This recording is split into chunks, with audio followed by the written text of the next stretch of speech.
జనరల్‌గా నేను పాలిటిక్స్ గురించి వీడియోస్ పెద్దగా చేయను. ఎందుకంటే ఏదో ఒక ఘాట్లో కట్టేస్తారు కాబట్టి. బట్ ఈ టాపిక్ ఎందుకో ఇంట్రెస్టింగ్‌గా అనిపించింది. ఇండియన్ యాక్టివిటీస్‌కి అమెరికా ఎందుకు ఇన్వాల్వ్ అయింది అనేది క్వెషన్ ఇక్కడ. బట్ ఇది కొద్దిగా complex topic.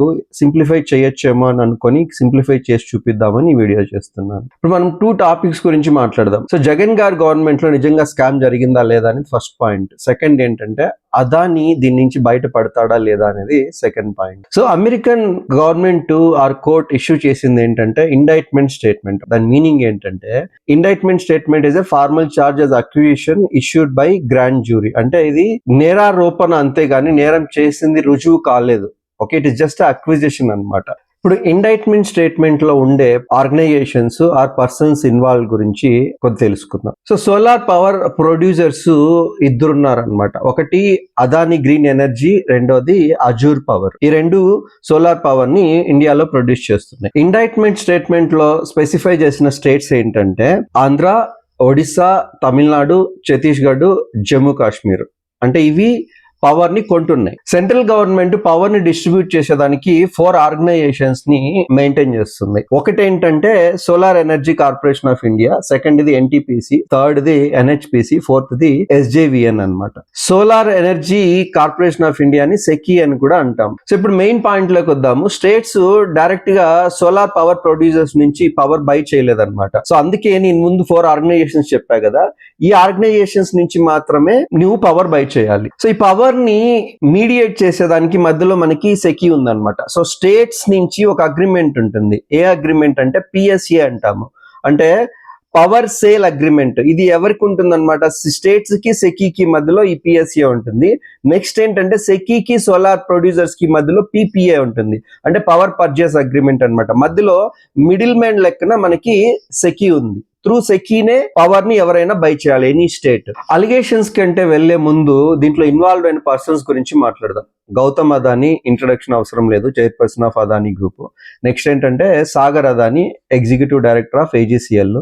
Next Vineet Jain, Cyril Cabanes, okay, former CEO Azure global. ఇతను ఇండియన్ సిటిజన్ కాదు, ఆస్ట్రేలియన్ సిటిజన్ అన్నమాట. అండ్ దెన్ కొన్ని ఇంకా వేరే నేమ్స్ ఉన్నాయి. అది కాకుండా అన్నేమ్డ్ పీపుల్ ఉన్నారు, ఒక 2-3 అన్నేమ్డ్ పీపుల్స్ ఉన్నారు. అది కాకుండా ఇంపార్టెంట్ పాయింట్ ఏంటంటే ఫారిన్ అఫీషియల్. అంటే మే 2019 నుంచి జూన్ 2024 వరకు ఆంధ్రప్రదేశ్ గవర్నమెంట్ లో హై ర్యాంకింగ్ లో వర్క్ చేశాడు అనేది ఇతని పేరు కూడా దాంట్లో మెన్షన్ చేశారు. సో ఇప్పుడు అలిగేషన్ ఏంటంటే ఈ స్టేట్ గవర్నమెంట్స్ అన్ని సెకీ నుంచి పవర్ బై చేసేదానికి అగ్రీ చేయలేదు. సో ఇండైరెక్ట్ గా ఇది ఎవరికి ఎఫెక్ట్ అవుతుంది? అదాని గ్రూప్ కి, అజూర్ పవర్ కి ఎఫెక్ట్ అవుతుంది. కాబట్టి ఈ పైన మెన్షన్ చేసిన పీపుల్ అందరూ ఏం చేశారు అంటే వీళ్ళకి స్టేట్ గవర్నమెంట్ కి లంచం ఇచ్చి సెకీ నుంచి పవర్ కొనేదానికి ట్రై చేశారు అనేది అలిగేషన్ అన్నమాట. సో ఇప్పుడు మెయిన్ పాయింట్, ఈ యాక్టివిటీస్ కి యుఎస్ గవర్నమెంట్ కి ఏం సంబంధం?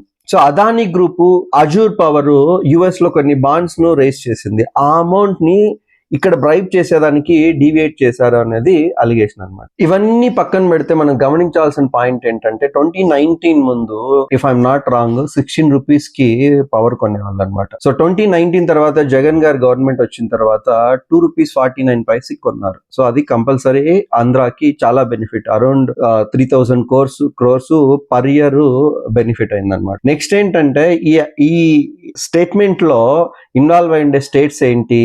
ఒరిస్సా కూడా ఇన్వాల్వ్ అయింది. మనకి నవీన్ పట్నాయక్ చాలా జెన్యూన్ అని తెలుసు. సో ఇప్పుడు నవీన్ పట్నాయక్ కూడా బ్రైబ్ తీసుకున్నాడా? సో ఇవన్నీ ప్రూవ్ కావాలంటే ఫస్ట్ ఏం జరగాలి? అదానిని యుఎస్ గవర్నమెంట్ కి హ్యాండ్ ఓవర్ చేయాలి. అది జరుగుతుందో లేదో మీకే తెలుసు. రెండవది ఏంటంటే ఈ ట్రాన్సాక్షన్స్ అన్ని ఎలా జరిగాయి? త్రూ సెకీ జరిగాయి. కాబట్టి అండర్ సెంట్రల్ గవర్నమెంట్ ఇది ఉంది. కాబట్టి సెంట్రల్ గవర్నమెంట్ సెకీ పైన ఫస్ట్ ఎంక్వైరీ చేసి అక్కడ ఏదైనా ప్రాబ్లమ్స్ జరిగాయా లేదో చూస్తే దాని తర్వాత స్టేట్ గవర్నమెంట్స్ కూడా ఇన్వాల్వ్ అయినాయి కాబట్టి వాటిపైన కూడా ఎంక్వైరీ చేస్తే ఇవన్నీ అవుతుంది.